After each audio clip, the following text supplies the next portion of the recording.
माह रजब में बरकत की हुजूर ने दुआ फरमाई तो अल्लाह रब्बुल इज़्ज़त जल्ल जलालहू ने इस माह मुबारक में एक रात अता फरमाई। वो रात कौन सी? आज वाली रात यानी शब मेराज। माह शाबान में भी बरकत की दुआ फरमाई तो अल्लाह ने उस महीने में भी एक रात अता फरमाई और वो रात शब बरात। और माह रमज़ान तक पहुंचने की दुआ जब हुजूर ने फरमाई तो उसमें भी अल्लाह ने एक रात अता फरमाई जिसके बारे में कुरान कहता है इन्ना अंज़लनाहु फ़ी लैलतिल क़द्र वमा अदराका मा लैलतुल क़द्र लैलतुल क़द्रि खैरुम मिन अल्फ़ि शहर। तो रसूल आज़म सल्लल्लाहु अलैहि वसल्लम ने एक दर्स दिया कि जब माह रजब पाओ तो रमज़ान पाने की दुआ करो। अब सवाल ये पैदा होता है कि ये तीनों महीनों के अंदर अल्लाह ने बड़ी बड़ी रातें क्यों अता फरमाई? माह रजब में भी बड़ी रात, माह शाबान में भी बड़ी रात और माह रमज़ान के अंदर भी बड़ी रात। एक रात छुपाई गई और दो रातें जाहिर कर दी गई। शब मेराज जाहिर कर दी गई, शब बरात जाहिर कर दी गई और लैलतुल क़द्र को छुपाया गया। सवाल यह पैदा होता है कि ये बड़ी रातें अल्लाह ने क्यों अता फरमाई? तो वजह यह है कि इन बड़ी रातों में उम्मत की बड़ी बड़ी बातें पूरी हो जाएं और उनकी बिगड़ी बन जाए, अल्लाह ताला ने इसलिए बड़ी रातें अता फरमाई। कोई अंदाजा नहीं लगा सकता इन रातों का। न शबे मेराज की अजमत का कोई अंदाजा लगा सकता है, न शबे बरात की अजमत का कोई इहाता कर सकता है और न शबे कद्र का कोई इहाता कर सकता है। ये कितनी बरकत वाली रात है। मेरे प्यारे आका सल्लल्लाहु ताला अलैहि वसल्लम के प्यारे दीवानों, आज की रात से मुतल्लिक सिर्फ एक फजीलत मैं आपके सामने रखूंगा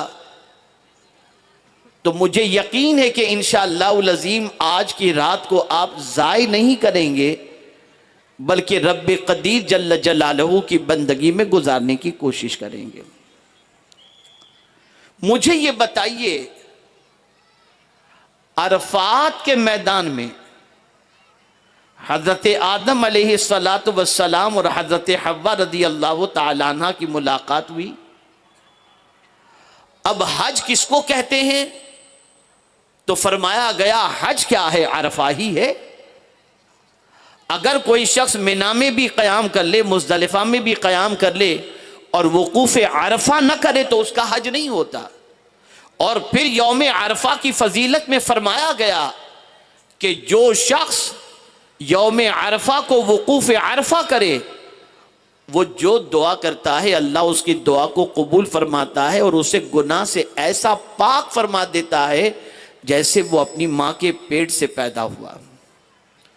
सवाल ये पैदा होता है, अरफात के मैदान में तो मुलाकात एक नबी की अपनी बीवी से हुई,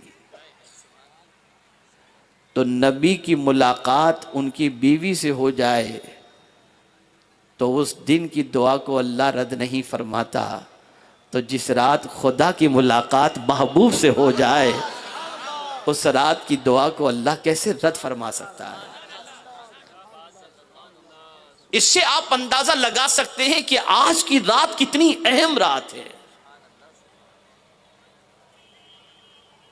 दुनिया का इंसान सफर करता है तो अपना सफरनामा खुद लिखता है, मुरीद लिखते हैं, शागिर्द लिखते हैं और फिर वो सफरनामा लाइब्रेरी की जीनत बन जाता है। कभी कभी कोई उठा करके उसे पढ़ लेता है।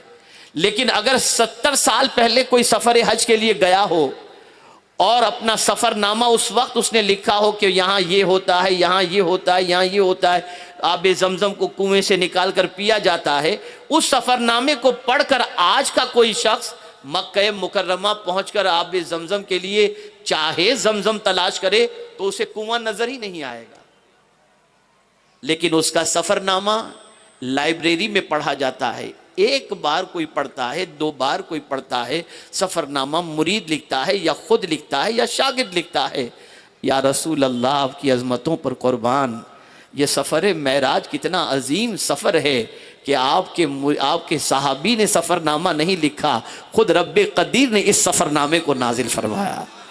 और ये सफ़रनामा रसूल आज़म के मेराज के सफ़रनामे को ऐसा नहीं कि एक बार पढ़ा जाता है, किसी जगह पढ़ा जाता है, लाइब्रेरी में पढ़ा जाता है, नहीं, बल्कि मस्जिद के महराब में भी पढ़ा जाता है, दरसगाहों में भी पढ़ा जाता है, नमाज की हालत में पढ़ा जाता है, हाफिज कुरान बार बार पढ़ता है, आलिम दीन इस पर गुफ्तगू फरमाते हैं। पता चला मेरे मुस्तफ़ा का सफ़र इतना अजीम सफ़र था कि इस सफ़रनामे को किसी सहाबी ने नहीं, खुद रब्बे कदीर जल्ल जलालहू ने इस सफ़रनामे को नाजिल फरमाया है। इससे आप अंदाजा लगा सकते हैं कि सफर कितना अहम सफर होगा।